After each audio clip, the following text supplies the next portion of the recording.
Shalom Aleihim, Besem Yeshua Hamasyah, salam sejahtera di dalam nama Tuhan Yesus Kristus. Saya Pendeta Henry Tan Dianta, Master of Bibliology Studies.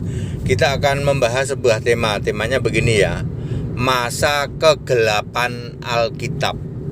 Bapak Ibu Saudara, Alkitab itu pernah mengalami masa kegelapan, bahkan sampai sekarang ya. Bagi orang-orang yang masih primitif, menganut doktrin-doktrin primitif ya, saudara-saudara ya, masa kegelapan Alkitab ya. Setelah para rasul mati sekitar abad pertama, awal abad kedua ya, maka pengajaran rasul-rasul, nabi-nabi perjanjian baru itu dokumen Alkitabnya tidak komplit ya, tidak komplit beredar karena rasul-rasulnya sudah mati. Lalu dalam rentang waktu sekitar 300 tahun ya, 300 tahun muncullah apa yang disebut penyesatan masif atau masa kegelapan Alkitab, yaitu munculnya Konsili 325 Nisea. Disitulah membuat Alkitab masa-masa kegelapan, yaitu antara lain ya, Allah itu pribadi, Allah itu tiga, Allah itu tidak punya nama ya, Allah itu bukan dari yang awal yang akhir ya. Itulah masa kegelapan ya, berlangsung terus ya. Yesus sebagai Tuhan Allah di dalam Matius 24 ayat 35, Yesus Tuhan Allah itu berkata bahwa langit dan bumi akan berlalu, firman-Ku tidak akan berlalu. Yesus tidak berkata firman-Mu ya Allah atau firman-Mu atau firman Dia, tidak begitu. Yesus berkata firman-Ku. Artinya segala firman itu keluar dari Yesus ya. Makanya yang disebut firman-Ku adalah Alkitab.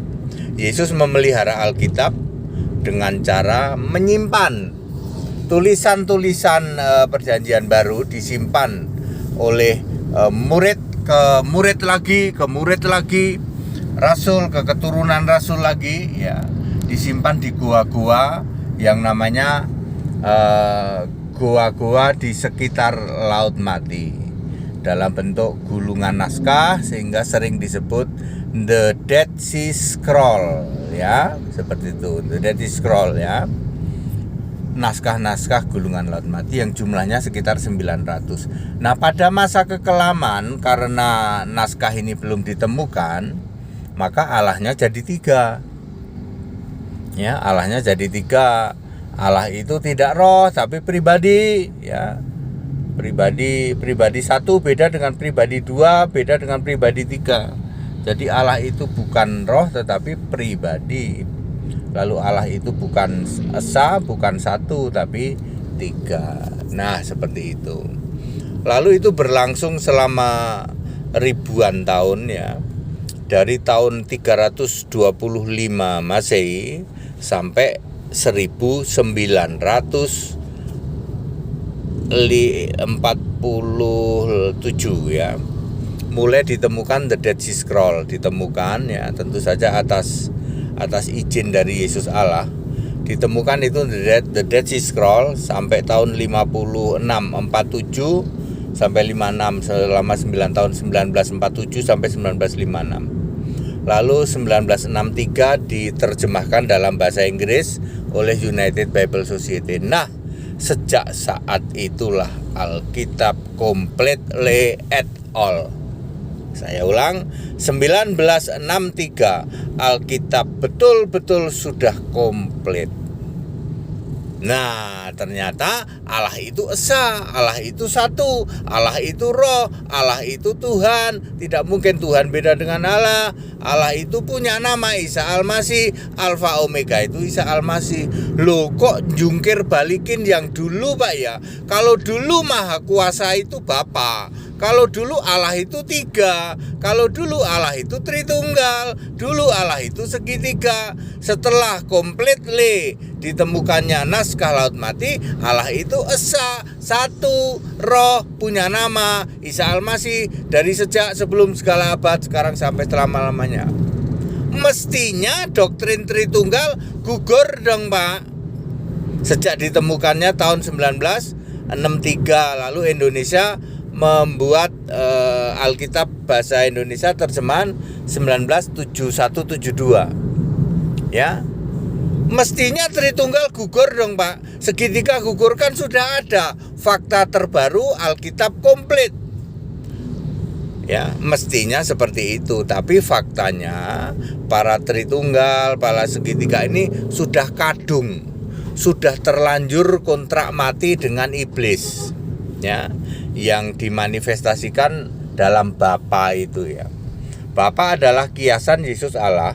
Karena Yesus itu sedang jadi manusia, maka Yesus memakai Bapa untuk kiasan dirinya sendiri sebagai Allah yang roh di surga.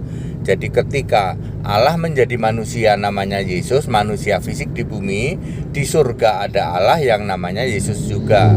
Mereka nggak paham itu ya. Tidak bisa paham itu walaupun ayat Alkitab menulis tentang hal itu. Yohanes 16 ayat 25. Bapa kiasanku, kiasan Yesus Allah. Tapi mereka tidak paham, sudah terlanjur kontrak mati dengan Bapa Iblis. Jadi sampai hari ini sisa-sisa Tritunggal masih ada, sisa-sisa segitiga masih ada. Ya, masa kekelaman Alkitab seharusnya sudah diakhiri. Ya. Dan Indonesia, khusus Indonesia 2018, tepatnya 18 Mei 2018, berapa hari lagi ya? Sekarang ya, hari ini ya. Hari ini ulang tahunnya Gaifu. Satu-satunya ada pendeta di Indonesia yang memberitakan back to the Bible. Kembali ke Alkitab, Allah itu esa, satu, roh maha hadir. Allah bukan Tritunggal, Tritunggal itu bukan Allah. Allah itu bukan Bapa. Bapa sedetik pun tidak pernah jadi Allah. Menyembah Bapa berarti menyembah Bapa Iblis. Dari sejak Kejadian sampai Wahyu tidak pernah ada orang nyembah Bapa. Bapa adalah panggilan untuk Allah, Bapa adalah kiasan untuk Allah. Yang selalu jadi Allah itu ya Yesus. Yang disembah itu Allah, tidak pernah Bapa. Clear Bapak Ibu Saudara? Jadi seperti itu seharusnya ya. Seharusnya kita sekarang sudah back to the Bible. Tetapi sudah ada orang-orang yang kontrak mati kepada Bapa Iblis ya. Ya. Walaupun tidak ada dukungan ayat, nggak ada ayatnya, tapi masih mengimani Tritunggal. Ya, pendeta-pendeta seperti itu, walaupun pendeta itu sudah nggak ada yang berani ngomongin Tritunggal, pengajaran Tritunggal, karena akan dibully. Mengajarkan Tritunggal akan dibully oleh netizen sekarang ini. Ya, jadi pengajaran yang benar back to the Bible.